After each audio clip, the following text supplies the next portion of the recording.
माई load पैसे नहीं है। आरोप पर केंद्र ने सुप्रीम कोर्ट को पहले दिया सीलबंद लिफाफा। लगी फटकार तो सबके सामने सुनाया था दुकड़ा। अटॉर्नी जनरल ऑफ इंडिया ने सुप्रीम कोर्ट को बताया था कि आपके आदेश को लागू करने को लेकर वित्त मंत्रालय से चर्चा की गई थी, लेकिन मिनिस्ट्री ने हाथ खड़े कर दिए। उनका कहना था कि एक झटके में 28,000 करोड़ का भुगतान करना उनके लिए संभव नहीं है। जी हाँ दोस्तों, आप देख रहे हैं आरोप की न्यूज़। नरेंद्र मोदी सरकार की माली हालत ऐसी नहीं है जो वो एक झटके में आरोप वन रैंक वन पेंशन के तहत रिटायर्ड सैनिकों को 28,000 करोड़ रुपए भुगतान कर सके। कुछ अर्सा पहले सुप्रीम कोर्ट ने सुनवाई के दौरान अटॉर्नी जनरल ऑफ इंडिया और वेंकटरमणी ने सरकार की माली हालत का ब्यौरा देकर मांग की थी।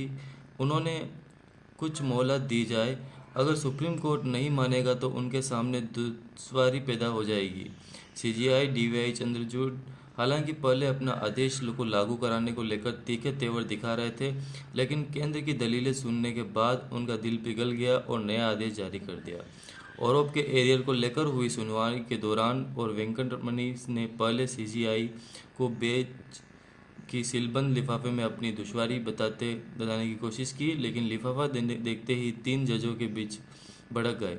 वेंकटरमणी को तथ्य लहजे में बताया गया कि यह हमारी परंपरा के अनुरूप नहीं है। बेंच का कहना था कि आप जो कुछ भी हमें बताने जा रहे हैं वो दूसरे पक्ष को भी पता चलना नहीं चाहिए।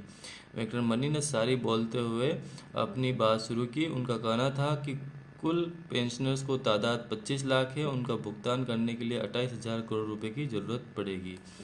अटॉर्नी जनरल बोले, एक झटके में नहीं दे सकते हैं हम 28,000 करोड़। वेंकटरमणी ने बताया कि 2022-23 के दौरान डिफेंस मिनिस्ट्री को कुल 5.85 लाख करोड़ रुपए का बजट दिया गया था। इसमें से 1.32 लाख करोड़ रुपए पेंशन के भुगतान के लिए रखे गए। 2022-23 के वित्तीय वर्ष के लिए फरवरी 2023 तक पहले ही 1.2 लाख करोड़ दिए जा चुके हैं।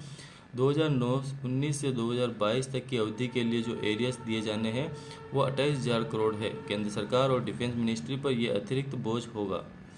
फाइनेंस मिनिस्ट्री ने खड़े कर दिए हैं हाथ। अटॉर्नी जनरल ऑफ इंडिया ने सुप्रीम कोर्ट को बताया कि आपके आदेश को लागू कराने को लेकर वित्त मंत्रालय ने चर्चा की गई थी, लेकिन मिनिस्ट्री ने हाथ खड़े कर दिया। उनका कहना है कि एक झटके में 28,000 करोड़ रुपए का भुगतान करना उनके लिए संभव नहीं होगा। दूसरे पक्ष के वकील ने सीजीआई चंद्रचूड़ को बताया कि ये एरियर्स 2019 में लंबित है। ये उन लोगों को मिलने थे जिन्होंने देश की सेवा के लिए सर्वस्व बलिदान कर दिया। सीजीआई के अगुवाई वाली बेंच ने केंद्र को जारी की गई नई डेडलाइंस। केंद्र की माली हालत को देखने के बाद सीजीआई जस्टिस जेबी पदरीवाल और जस्टिस पीएस नरसिम्हा की बेंच ने अपने ही आदेश में कहा था कि फैमिली पेंशनर्स और गैलेटरी अवार्ड विनर को केंद्र एक बार में ही 30 अप्रैल तक सारा भुगतान करेगी। आरोप के तहत 70 साल से ऊपर के पेंशनर्स को भुगतान 30 जून करना होगा।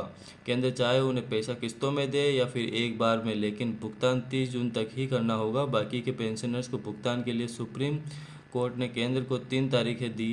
केंद्र को ये भुगतान 31 अगस्त, 30 नवंबर और 28 फरवरी 2024 तक करना होगा। एरियर्स पर ब्याज देने की मांग की सीजीआई ने कर दिया था खारिज। बेंच ने एरियर्स पर ब्याज देने का आदेश जारी करने से साफ तौर पर इनकार कर दिया था।